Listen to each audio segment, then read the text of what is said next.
Axel Rudakubana should be treated as a victim, according to a series of social workers right across the country. They say that it's not to do with radical Islam. It's all to do with the fact that he was placed under lockdown during coronavirus. Well, as you know, I was no fan of the lockdown, but let's not take the criticisms too far. I'm going to go through the story and explain the lot. Hello, everyone. This is Andre Walker. As ever this week, this video is supported by G Live TV podcast. The link is in the description. Please do subscribe. 1,500 of you have done it so far, and it's really going to help the channel when it launches on Saturday, tomorrow.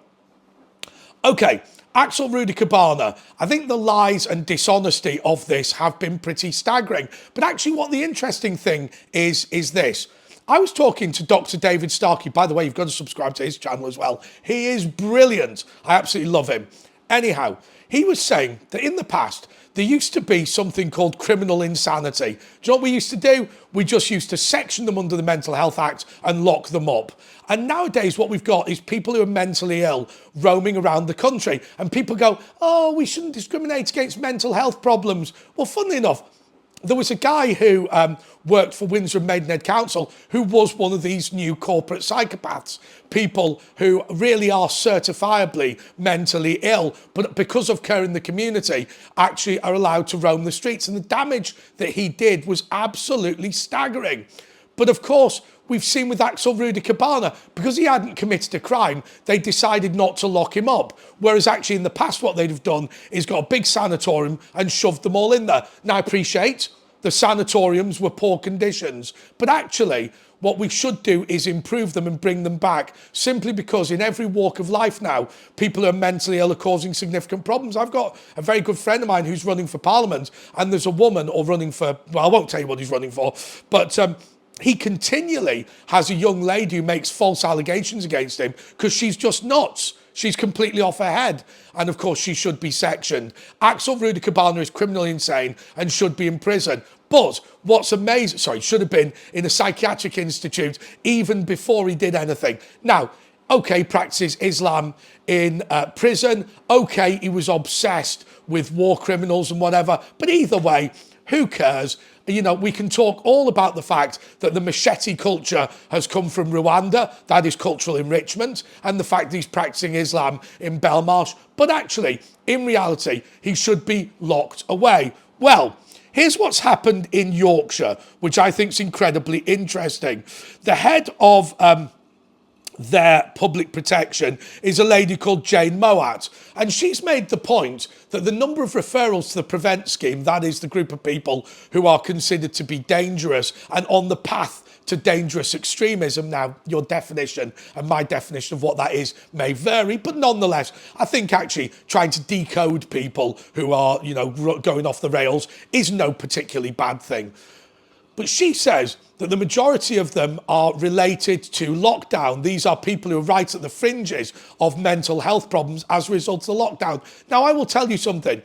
I genuinely think it is disgusting for anyone to claim that Axel Rudakubana is the victim. I genuinely do. But I do say this. I think there is something to be said in this whole concept more generally of looking at the damage that we've done to society of the coronavirus lockdown.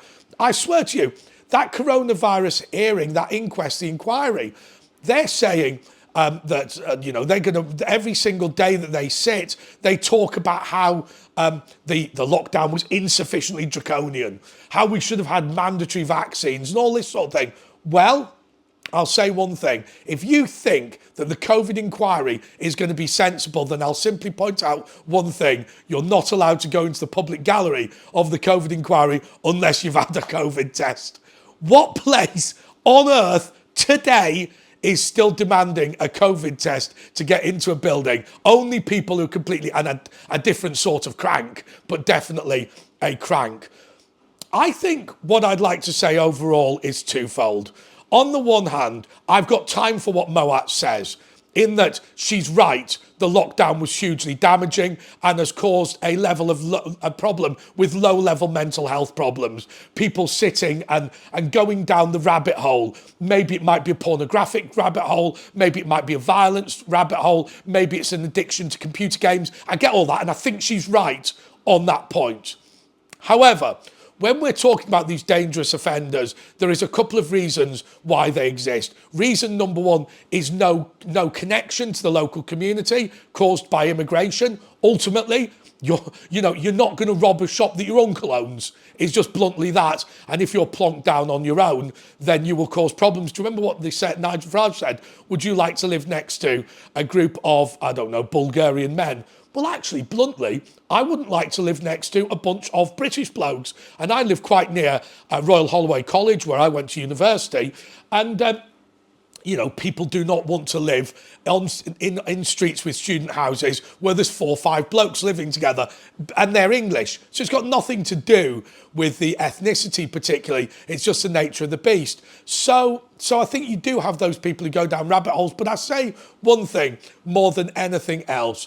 You've got these people who've got no connection to the area, whether they be students or whether they be immigrants. That is a problem. But also, you've got the cultural enrichment of the criminality they came from. Look, you flee from a war zone, you're going to be of that mindset, aren't you? If you're a military trained person from Syria, you're going to be of that mindset. But more importantly than anything else, I think it's time to bring back the sanatoriums. It's when Axel Rudakubana, when they looked at him, they should have said, you are just a nutter.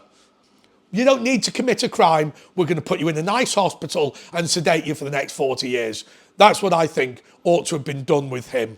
And I think we now need to have an honest debate about mental health, because nowadays everyone's a victim and we're venerating mental health problems. But actually, time and time again, I'm starting to see more and more people who are victims of John Major's care in the community, who are victims of having people out on the streets who really ought to have been in some sort of secure facility, not because they've committed crime, just because that's the best place for them. In terms of Axel Rudakubana being called a victim, he really isn't a victim. What he is a failure, and a failure on the part of the British government. We should have shut this down a lot earlier than we did, and I regret that we didn't do that. Anyway, please do support G Live TV podcast. They are going to be an amazing video. They're going to be an amazing new channel. They're launching on Saturday, and I just want to explain a little bit about them before I go. What they are is effectively a response to what's been taking place across the country. They are effectively a conservative local news outlet in Gloucestershire. Now, many of you are not from Gloucester or Gloucestershire, but I want you to support them anyway, because this is a model that we could roll out right across the country. So, okay, it's going to be a little bit rough around the edges. It's not going to have the polish of, GB News or Talk TV or Dan Wootton or whatever, or dare I say, even me. But please do subscribe to them nonetheless, simply because it would be great to encourage little conservative media outlets across the country.